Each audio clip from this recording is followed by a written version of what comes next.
Hello everyone, my name is Dr. Amit Vats, Assistant Professor in the Department of Applied Science and Humanities, ABESIT, College of Engineering. Dear students, this is the second lecture of module number 4. इससे जो पहले हमने एक lecture पढ़ा, उस lecture में lecture number 34 का 1 part था। उसमें हमने आपको ये बताया कि कैसे किसी फंक्शन को डिफ्रेंशिएट करने के लिए क्या क्या रिक्वायरमेंट हैं, यानी किस टाइप का फंक्शन वो होना चाहिए। हमने ये देखा कि कौन से इंटीग्रेशन को क्या कहा जाता है, उसमें ये भी हमने समझा है। इस लेक्चर में हम ये डिस्कस करेंगे कि डबल इंटीग्रल क्या है, यानी मल्टीपल इंटीग्रल होता क्या है। जब हमें एक से ज़्यादा इंडिपेंडेंट वेरिएबल किसी फंक्शन में मिल जाते हैं और हमें उस फंक्शन को इंटीग्रेट करना हो किसी बाउंडेड या अनबाउंडेड रीजन के अंदर, तो तब हम डबल और ट्रिपल का यूज़ करते हैं, यानी मल्टीपल इंटीग्रेशन का यूज़ करते हैं। तो पहला जो टॉपिक हमारा है इस मॉड्यूल में, इस मॉड्यूल का पहला टॉपिक है डबल इंटीग्रल। उसके बाद हम डबल इंटीग्रेशन में भी दो टाइप पढ़ने वाले हैं। एक कार्टेशियन फॉर्म, जिसको आज हम डिस्कस करेंगे, जिसमें कि फंक्शन एक्स वाई में होता है। और उसके बाद हम एक टॉपिक डिस्कस करेंगे 34.2, ये लेक्चर है। 34.3 वो लेक्चर होगा जिसमें हम आपको बताएंगे कि किसी पोलर कर्व का, यानी जब फंक्शन आर और थीटा में होता है तो किसी पोलर कर्व को कैसे इंटीग्रेट किया जाता है। तो यहाँ पर डबल इंटीग्रेशन में चूंकि हम कार्टेशियन फॉर्म का कर रहे हैं, कार्टेशियन फॉर्म मतलब जब फंक्शन हमारा एक्स और वाई में होगा तो उसको कैसे हम इंटीग्रेट करते हैं एक्स वाई प्लेन के अंदर, तो उसी को हम डिस्कस कर रहे हैं। Consider a function F of x Y have two independent variable X and Y, यानी कोई भी मेरे पास फंक्शन है जिसमें दो इंडिपेंडेंट वेरिएबल हैं, एक एक्स और एक Y, define in a finite region A of x Y plane. यानी एक्स वाई प्लेन के अंदर, मैंने एक्स वाई प्लेन के अंदर स्टूडेंट अगर फिगर में आप देखेंगे तो एक्स वाई प्लेन के अंदर ये मेरा एक्स प्लेन है और ये वाई प्लेन है। एक्स वाई प्लेन के अंदर मैंने एक रीजन लिया है जिस रीजन को हमने नाम ए दिया है। अब उस रीजन को अगर आप देखें तो हमने उसको एक्स एक्सिस के ऊपर फिक्स किया है in the interval X equals to A to B, उसको हमने ए बी के बीच में फिक्स कर दिया है। ए और बी पर मैंने दो पॉइंट रखे हैं, एक पॉइंट है A1 और दूसरा पॉइंट है A2, जिस पर कि इंटरवल फिक्स हुआ है x equals to A to X equals to B. अगर हम कर्व की लेंथ देखें, एक A1 से A2 जा रही है और एक A2 से A1 पर आ रही है, तो जो पूरा कर्व कंप्लीट होता है वो A1 से A2 पे जाने से होता है और A2 से A1 पे जाने होता है। हमने ये लेट किया कि जो A1 से A2 का कर्व है वो curve y1 equals to f1x है, और जो कर्व A2 से A1 के लिए है वो curve y2 equals to f2x है। तो जब हम डबल इंटीग्रेशन में देखते हैं तो हमने देखा कि x चूँकि हमारा a और b के बीच में लाई कर रहा है, y हमारा f1 और f2 के बीच में लाई कर रहा है, तो हमारी जो एक लिमिट होती है जिस एक्सिस के ऊपर हम पूरी फिगर को बनाते हैं, जिसको हमने बेस माना है, उसकी लिमिट को हम कांस्टेंट रखते हैं, जैसा कि आप यहाँ देख रहे हैं कि x a और b के बीच में लाई करता है। लेकिन जो दूसरी लिमिट हमारी होती है वो वेरिएबल की टर्म में होती है, फंक्शन में होती है, क्योंकि वहाँ पर फंक्शन कहीं ना कहीं वेरी कर रहा होता है। अगर फंक्शन वहाँ वेरी नहीं करेगा तो जो फिगर आपके सामने आएगी वो एक रेक्टेंगल या एक स्क्वायर की फॉर्म में आ जाएगी। अगर चारों ही लिमिट आपकी, जो x की लिमिट है कहाँ से कहाँ तक जाएगी, y की जो लिमिट है वो कहाँ से कहाँ तक होगी, अगर वो चारों ही कांस्टेंट हैं तो फिर ये रेक्टेंगल या फिर स्क्वायर की शेप में आ जाता है। पर चूंकि कर्व हैं तो कर्व के लिए मैंने इसीलिए यहाँ लिखा है कि y f1 से f2 के बीच में लाई कर रहा है। तो जो मेरा ये रीजन है पूरा, हमने इसको पूरे रीजन को डिवाइड कर लिया है छोटे छोटे पार्ट में। जैसे कि मैंने एक स्ट्रिप बनाई है जो एक्स एक्सिस के परपेंडिकुलर है, और एक्स एक्सिस के परपेंडिकुलर हमने ये तभी रखी है क्योंकि हमारा जो फंक्शन है वो x equals to A to B पर, x इक्वल्स टू बी पर फिक्स हमने कर रखा है। तो वहीं पर उसकी हाइट तो हमने y ली है, y को मतलब y1 y2 माइनस y1 कह सकते हैं। मतलब ऊपर के कर्व में से अगर मैं नीचे को माइनस कर दूँ तो दोनों का डिफरेंस मिल जाता है। जैसा कि 12th क्लास में आप इंटीग्रेशन किया करते थे, आपने 12th क्लास में अपने इस इंटीग्रेशन को कुछ ऐसे समझा कि y2 माइनस y1 कर देते थे और इंटीग्रेशन हो जाता था x equals to A to B. ये हमने 12th क्लास में किया है। लेकिन अगर हम यहाँ इसको डबल इंटीग्रेशन की फॉर्म में पढ़ना चाहें तो जैसा कि वहाँ कर रहे थे, वहाँ ऑलरेडी हम y2 माइनस y1 लिख देते थे और limit x equals to a to b हो जाती थी। हमने उस y1 से y2 को ही इंटीग्रेशन की लिमिट बना दिया है, जो हमारा वेरिएबल दूसरा है y। यानी हमने क्या कहा कि जो पूरा रीजन है उसको छोटे छोटे पार्ट्स के अंदर हमने डिवाइड कर लिया, और वो इतने पार्ट्स किए हैं कि n इन्फिनिटी को टेंस कर रहा है। अलग अलग पार्ट को अलग अलग हमने सम किया, और सम करने के बाद सभी को ऐड कर दिया। यानी जो हमने पूरे पार्टीशन बनाए हैं वो छोटे छोटे इतने सारे पार्टीशन इसके अंदर बना लिए हैं, जिससे कि हमारे सभी पार्टीशन का जो सम बनने वाला है वो इसके अप्रोक्सीमेटली एरिया के इक्वल आएगा।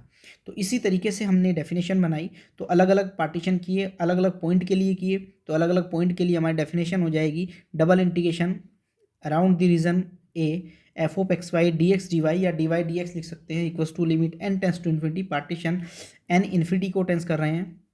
डेल ए जो हमने छोटा सा एलिमेंट इसके अंदर बनाया है वो बहुत ज़्यादा मिनिमम है, क्योंकि जितना मिनिमम डेल होगा, डेल ए होगा, जितना ये छोटा पार्टीशन होगा, इतनी जो एक्यूरेसी है वो बढ़ जाएगी, और एन जितना लार्ज होगा, एन इन्फिनिटी को टेंस करेगा, पार्टीशन नंबर ऑफ पार्टीशन अगर इन्फिनिटी को टेंस करेंगे तो हमारी एक्यूरेसी बढ़ जाती है।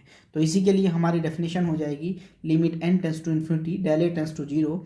अलग अलग पॉइंट के लिए हमने अलग अलग स्टेप को बनाया, और उसमें हमने सभी का सम कर दिया, सम करके उसको सॉल्व किया, तो हमें इसका रीजन पूरा पता चल जाएगा। यानी इस डेफिनेशन को हम ऐसे भी लिख सकते हैं जैसे कि नीचे लिखा है x equals to a to b f1 x से लेकर के f2 x। यानी इस तरीके से हम अपने इस इंटीग्रेशन को कर सकते हैं। डियर स्टूडेंट्स, यहाँ पर आप देखिए एक बार, यहाँ पे मैंने dy को पहले लिखा है, क्योंकि dy को मैंने पहले इसलिए लिखा क्योंकि y की जो लिमिट है वो x की टर्म में है। यानी जो पहला इंटीग्रेशन होगा विद रिस्पेक्ट टू y होगा, यानी first integrate with respect to y, और बाद में जब y के रिस्पेक्ट में कर लेंगे तो उसके बाद में हमें सेकंड नंबर पे x के रिस्पेक्ट में इंटीग्रेशन करना है। लेकिन अगर मान लीजिए आप इस पूरी फिगर को, जैसे हमने x एक्सिस के ऊपर इसको फिक्स किया, अगर आप इसको y इक्वल्स टू सी से y इक्वल्स टू डी, यानी y एक्सिस के ऊपर फिक्स करना चाहें, तो जो स्ट्रिप है वो x एक्सिस पे ना हो करके उस स्ट्रिप को y एक्सिस पर कुछ इस तरीके से बना दिया जाएगा। ऐसे उसको बनाएंगे, और जब हम इसको ऐसे बनाएंगे तो कर्व हमारे बदल जाएंगे। तो उसके इंटीग्रेशन की डेफिनेशन होगी y इक्वल्स टू सी से डी, यानी कांस्टेंट लिमिट उसी की होती है जिस पर पूरी फिगर को फिक्स किया जाता है। हमने y एक्सिस पे इसको फिक्स किया, तो y एक्सिस के परपेंडिकुलर एक स्ट्रिप डाल दी, और जो स्ट्रिप हमने बनाई है वो y equals to c to d, यानी उसकी जो हाइट है अब x एक्सिस के पैरेलल हो रही है, तो यानी x उसकी हाइट को दिखाएगा। हम यहाँ से निकाल सकते हैं x2 माइनस x1, बट हम लाइन इंटीग्रेशन चूंकि नहीं कर रहे हैं, हम डबल इंटीग्रेशन कर रहे हैं, इसीलिए हमने उस लिमिट को, जो दूसरी कर्व की लिमिट है, वो x1 से x2 हमने फंक्शन में रख दिया है। तो यहाँ पर जो स्टूडेंट फंक्शन बनने वाला है ये f1y का फंक्शन होगा, और ये जो दूसरा फंक्शन होगा ये f2y के लिए होगा। अब हमें जो पहले इंटीग्रेशन करना होता है, फर्स्ट इंटीग्रेट अब विद रिस्पेक्ट टू x करना होगा। यानी ध्यान देने वाली बात यही है कि जिस वेरिएबल की लिमिट फंक्शन की टर्म में होती हैं पहले उसी के रेस्पेक्ट में इंटीग्रेट किया जाता है, और जिसकी लिमिट कांस्टेंट होती हैं उसके रेस्पेक्ट में इंटीग्रेशन बाद में किया जाता है। तो इस तरीके से हम इंटीग्रेशन, डबल इंटीग्रेशन जिसे हम कह रहे हैं, उसे हम कर सकते हैं। तो स्टूडेंट, जैसा कि अभी हमने समझा है कि इस डेफिनेशन से अपनी प्रॉब्लम को सॉल्व कर सकते हैं, अभी हमारे पास एक टॉपिक और भी आएगा, change of order of integration. यानी अगर हमें किसी इंटीग्रेशन का ऑर्डर चेंज करना है, यानी जैसे dy पहले दिया है, y के रेस्पेक्ट में इंटीग्रेशन पहले करना है, तो उसको हम x के रेस्पेक्ट में भी कर सकते हैं, लेकिन उसके लिए हमें उसका ऑर्डर चेंज करना होता है। तो उसको चेंज करने के लिए हमारे पास एक डेफिनेशन आएगी चेंज ऑफ ऑर्डर, तो उसका यूज़ करेंगे और उसको यूज़ करके हम आगे अप्लाई कर सकते हैं। एक क्वेश्चन के ऊपर अप्लाई करते हैं, अगर हमें कोई प्रॉब्लम सॉल्व करनी है तो कैसे उसको सॉल्व करेंगे। तो एक क्वेश्चन है स्टूडेंट, ध्यान से देखिए, ये डबल इंटीग्रेशन एक करना है हमें रीजन आर के लिए। अगर आर रीजन के लिए हमें ये डबल इंटीग्रेशन करना है तो सबसे पहले हमें ये समझना पड़ेगा कि ये जो रीजन दिया गया है वो रीजन क्या है। तो उसने कहा एक सर्किल की इक्वेशन है, तो मैं सर्किल की इक्वेशन को ट्रेस कर लेता हूँ। चूँकि उसका जो सेंटर है सर्किल का x square plus y square equals to a square, यानी ए रेडियस है और सेंटर ओरिजिन है, तो ओरिजिन सेंटर लेकर के मैंने एक सर्किल ड्रॉ कर लिया है। ये इस तरीके से मैंने एक सर्किल को ड्रॉ कर लिया। अब उसने कहा कि जो सर्किल की इक्वेशन है वो x square plus y square equals to a square है। ठीक है, हमने उस सर्किल को ड्रॉ किया क्योंकि ओरिजिन सेंटर है और यहाँ पर रेडियस ए है। जो रीजन आर दिया है वो रीजन अगर हम देखें तो उसने आगे भी उसको कुछ कहा है। उसने कहा है कि मुझे एक क्वाड्रेंट का, पूरे सर्किल के एक क्वाड्रेंट का एरिया चाहिए, लेकिन उसने कहा x is greater than zero. X greater than zero का मतलब है कि मुझे इससे ऊपर रहना पड़ेगा, और y is greater than zero का मतलब है कि मुझे इससे इस तरफ रहना पड़ेगा। यानी आपको जो रीजन फाइंड करना है, आपको जो रीजन फाइंड करना है वो इसका एरिया फाइंड करना है। इतना रीजन आपको दिया है। अब स्टूडेंट आपके पास ये तरीका है कि एक लिमिट आपको कांस्टेंट लेनी होगी और एक चूँकि कर्व दिया है आपको तो कर्व की फॉर्म में लेनी होगी। तो उसके लिए अगर हम यहाँ पर एक लॉजिक को समझें तो ध्यान दीजिएगा, क्योंकि इस लाइन के ऊपर y इक्वल्स टू जीरो होता है, यानी यहाँ पर y इक्वल्स टू जीरो हो गया। इससे अगर मैं देखूँ तो y को मैंने, चूँकि जीरो है तो y मैंने जीरो रखा, तो x की वैल्यू प्लस माइनस a आएगी। यानी x यहाँ पर जीरो से लेकर के निगेटिव में ले नहीं सकता, x इक्वल्स टू a तक जाएगा। और वाई स्क्वायर की जो लिमिट है a square minus x square, यानी y equals to plus minus square root of a square minus x square, this is the curve.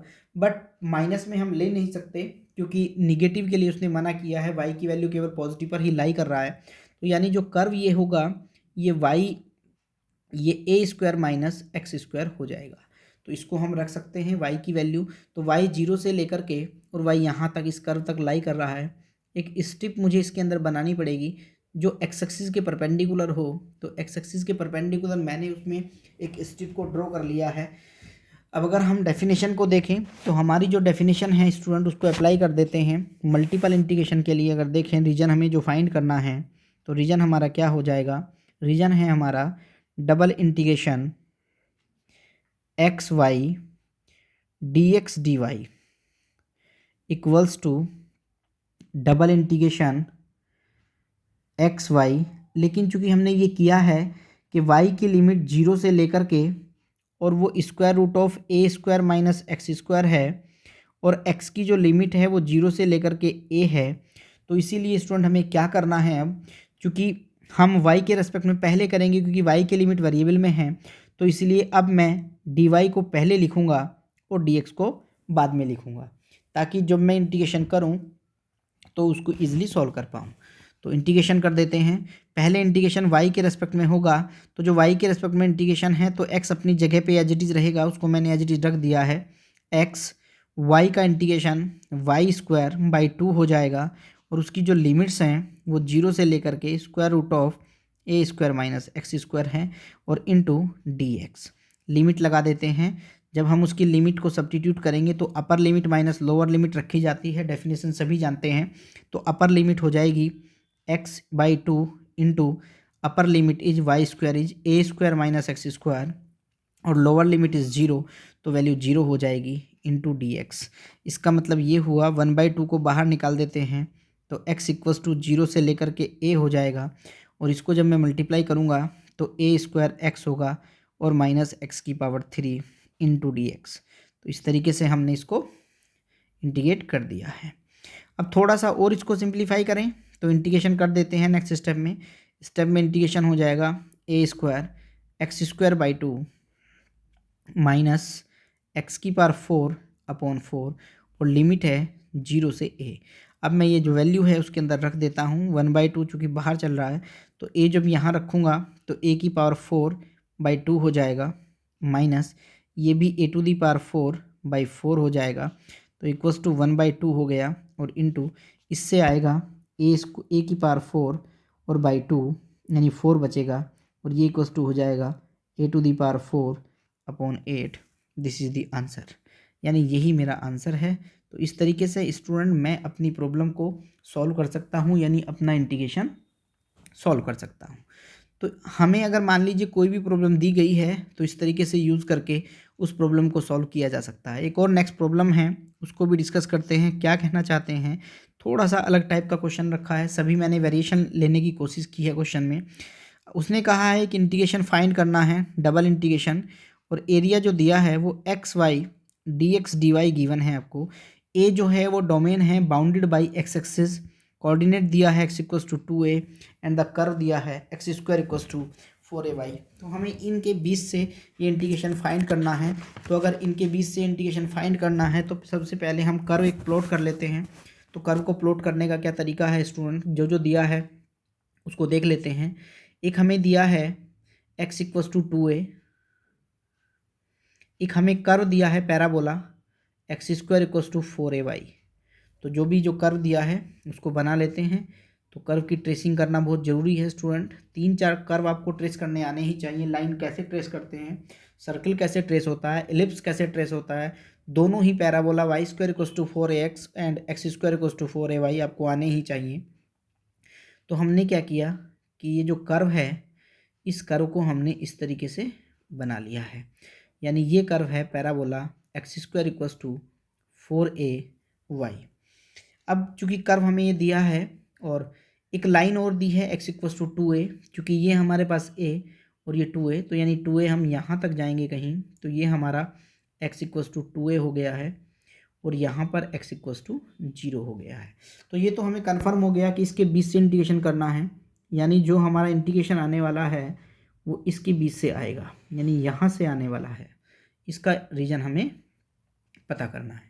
तो चूंकि हमें यहाँ से इसका रीजन पता करना है स्टूडेंट, तो सबसे पहले हमें यही देखना पड़ेगा कि इस लाइन पर y इक्वल्स टू 0 है और इस लाइन पर y equals to x square upon 4a है।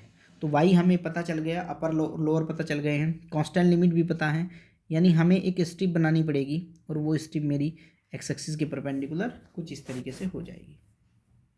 तो अगर मुझे ये इंटीग्रेशन करना है, चूँकि सारी लिमिट मुझे सारी चीज़ें पता चल गई हैं, x मेरा कहाँ पे लाई कर रहा है मुझे पता चल गया, 0 से लेकर के 2a तक जा रहा है, y भी मुझे पता चल गया, y 0 से चल रहा है और एक्स स्क्वायर अपॉन 4a तक जा रहा है। तो मैंने इस लिमिट को देखा, चूँकि मुझे पहला इंटीग्रेशन y के रेस्पेक्ट में करना है अकॉर्डिंग टू लिमिट में चूँकि x आया है y की, तो dy/dx यूज़ करना पड़ेगा। तो यानी जो डबल इंटीग्रेशन है वो कुछ इस तरीके से हो जाएगा कि x equals to 0 to 2a और इंटू वाई इक्वल्स टू 0 से लेकर के एक्स स्क्वायर अपॉन 4a और ये हो जाएगा एक्स वाई और d y into d x, क्योंकि पहला इंटीग्रेशन y के रेस्पेक्ट में होगा क्योंकि y के लिमिट वेरिएबल की टर्म में दी गई है। तो जब हम इसको इंटीग्रेट करेंगे तो x इक्वल्स टू 0 से 2a एज इट इज़ रहेगा और जब हम इसका इंटीग्रेशन करेंगे y का तो ये वाई स्क्वायर बाई 2 हो जाएगा, यानी y square by 2 x as it is x/2 हो गया है। y के लिए मैंने वाई स्क्वायर बना दिया और उसकी लिमिट हो जाएगी 0 से लेकर के x square upon 4a and dx। तो जब हमने इसको पूरा सिंप्लीफाई किया, सारी वैल्यू इसके अंदर रखी, तो वैल्यू रखने से हमारे पास क्या होगा, जैसे ही मैं 4a इसकी जगह पे रखूँगा तो स्टूडेंट ये हो जाएगा 132a स्क्वायर इंटू एक्स की जो लिमिट है वो 0 से लेकर के 2a है और जब इसके अंदर पुट किया जाएगा तो यहाँ पर केवल x की पावर 5 और dx बचा रह जाएगा, यानी 1/32a square into x to the power 6/6 और लिमिट हो जाएगी 0 से 2a। तो 0 से 2a पर हमने काम किया, लिमिट लगाई, 0 से 2a जब हम उसके अंदर रखेंगे तो ये आएगा a टू दी पावर 4/3। तो दिस इज़ दी आंसर। हम ऐसे करके इस इंटीग्रेशन को सॉल्व कर सकते हैं। एक और प्रॉब्लम लेते हैं स्टूडेंट, अच्छी प्रॉब्लम है, ध्यान से देखिए। ये मैंने थोड़ी और डिफरेंट टाइप की प्रॉब्लम रखी है, तो डिफरेंट टाइप की क्या प्रॉब्लम है उसको डिस्कस करते हैं। देखिए ध्यान से देखिएगा, आपको एक इंटीग्रेशन फाइंड करना है और इंटीग्रेशन है square root of x y minus y square d y and d x. पहले रीजन को समझते हैं। एस एक ट्रायंगल दिया है विद दी वर्टेक्सेस 0 0 10 1 एंड 1 1, यानी जो ट्रायंगल दिया है वो कुछ इस फॉर्म में है। तो सबसे पहले तो हमें कर्व को ट्रेस करना ही बहुत ज़रूरी है।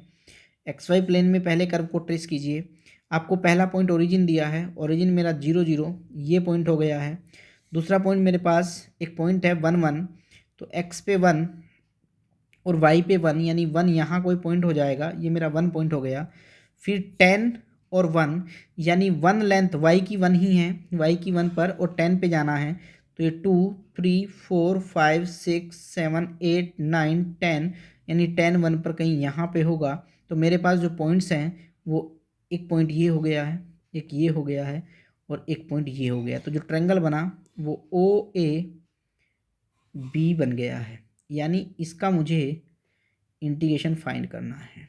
ये है वो रीजन जिस रीजन को हम कैलकुलेट करना चाहते हैं, यानी जो रीजन मेरा बना है वो इसके बीच से है, यानी ये रीजन मुझे कैलकुलेट करना है।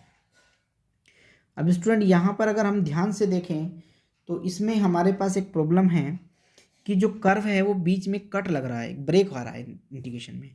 तो इंटीग्रेशन में चूंकि ब्रेक है तो यहाँ पर हम एक काम तो कर सकते हैं, क्योंकि यहाँ पर देखिए y इक्वस टू जीरो है, ध्यान देना मेरी बात पर, यहाँ y इक्वस टू जीरो है।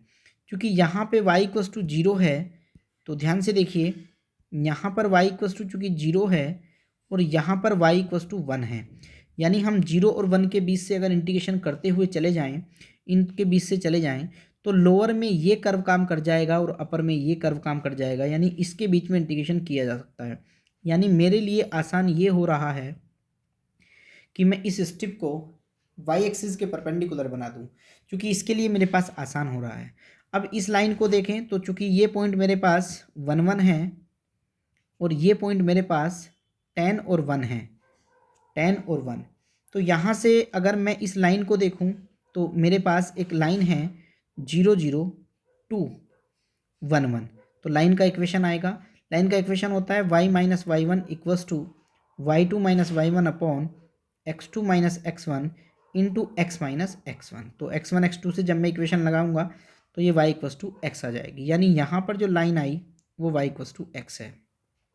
अब सिमिलरली दो पॉइंट मेरे पास O और B भी हैं, तो उनसे भी मैं एक इक्वेशन बनाऊंगा। तो जब मैं उनसे इक्वेशन ऐसे ही बना के लाऊंगा तो यहाँ पर x इक्वस टू 10y आएगा, यानी एक तो x इक्वस टू वाई हो गया है और एक x इक्वस टू 10y हो गया है। तो अगर इस इंटीग्रेशन को हम देखें तो कांस्टेंट लिमिट अब हमारे पास y की हो गई है, y की लिमिट 0 टू 1 हो गई, और जो x की लिमिट है लोअर में जो काम करे, जो एक्सिस के नियर होता है वो लोअर में काम करता है, यानी x इक्वस टू वाई हो जाएगा, और जो एक्सिस से दूर होता है जिस पर स्ट्रिप बनी होती है वो हमेशा अपर में काम करता है, तो ये 10y हो जाएगा और इंटीग्रेशन हो जाएगा square root of x y minus y square और डी एक्स और डी वाई, यानी पहला इंटीग्रेशन इस बार x के रेस्पेक्ट में होगा। तो जब मैं x के रेस्पेक्ट में ये इंटीग्रेशन करूँगा स्टूडेंट, क्योंकि y के में पॉसिबल भी नहीं है, क्योंकि y इस तरीके से अंदर रखा हुआ है कि वो जब तक सेपरेट नहीं होगा, इंटीग्रेट नहीं हो पाएगा। तो मेरे लिए दोनों ही तरीके से y एक्सिस के लिए, यानी y पर कांस्टेंट लिमिट रख के करना इंटीग्रेशन आसान हो रहा था, वो इंटीग्रेशन को देख करके भी और फिगर को देख करके भी। अगर मैं फिगर को देखूं और इस एक्सिस पर अगर मैं स्ट्रिप को ना बनाऊं और स्ट्रिप को पहले की तरह एक्स एक्सिस के परपेंडिकुलर ही बनाऊं, तो मुझे इस इंटीग्रेशन के यहाँ से पार्ट बना करके दो पार्ट करके इसको सॉल्व करना पड़ेगा, यानी पहला इंटीग्रेशन इस पार्ट में होगा और दूसरा इंटीग्रेशन दूसरे वाले पार्ट में होगा, यानी दोनों का सम करना होगा अगर मैं ऐसा नहीं करता। इसलिए मैंने इस इंटीग्रेशन को इस तरीके से किया है। और वैसे भी जो अंदर इंटीग्रेशन है वो अगर इस तरीके से हम नहीं कर पा रहे हैं तो थोड़ा सा मुश्किल हो जाएगा। तो इंटीग्रेशन को सॉल्व कर लेते हैं स्टूडेंट। इंटीग्रेशन कैसे करेंगे, y के लिए इंटीग्रेशन बाद में होगा, इस बार पहले x के रेस्पेक्ट में इंटीग्रेशन हो रहा है। तो x के लिए जब मैं इंटीग्रेट करूँगा तो चूँकि y की जो लिमिट है वो 0 से 1 है और यहाँ पर जो है वो y से लेकर के 10y है, तो इंटीग्रेशन कर लेते हैं। क्योंकि हमें इंटीग्रेशन करना है हमें पहले x के रेस्पेक्ट में, तो वाई स्क्वायर उसके लिए कांस्टेंट का काम करेगा, तो इंटीग्रेशन हो जाएगा। यानी जब मैं उसकी लिमिट को सॉल्व कर रहा हूँ, इंटीग्रेशन को सॉल्व कर रहा हूँ, तो x y minus y square को t के बराबर मानूँ, सब्स्टिट्यूट करूँ और वापस t की वैल्यू रखूँ, तो इंटीग्रेशन कुछ इस फॉर्म में आएगा कि 1/2 पावर है, तो ये हो जाएगा x equals to y to 10y और ये है x y minus y square की पावर 1/2 dx और dy। थोड़ा सा सिंप्लीफाई करता हूँ। y की जो लिमिट है 0 से लेकर के 1 है, इंटीग्रेशन कर देते हैं, तो इंटीग्रेशन होगा 1/2 पावर है तो 3/2 अपॉन 3/2 हो जाएगा, तो 2/3 बनेगा। तो यानी 2/3 मैंने बाहर निकाल दिया है, ये हो जाएगा x y minus y square की पावर 3/2, और चूँकि इंटीग्रेशन अभी सब्स्टिट्यूशन से हो रहा है तो अपोन में y भी आ जाएगा और इंटू dy। सिंप्लीफाई करते हैं तो लिमिट जो हमारी है उसको भी लगा देते हैं। पहले लिमिट को लिखेंगे स्टूडेंट्स, उसके बाद dy लिखूँगा।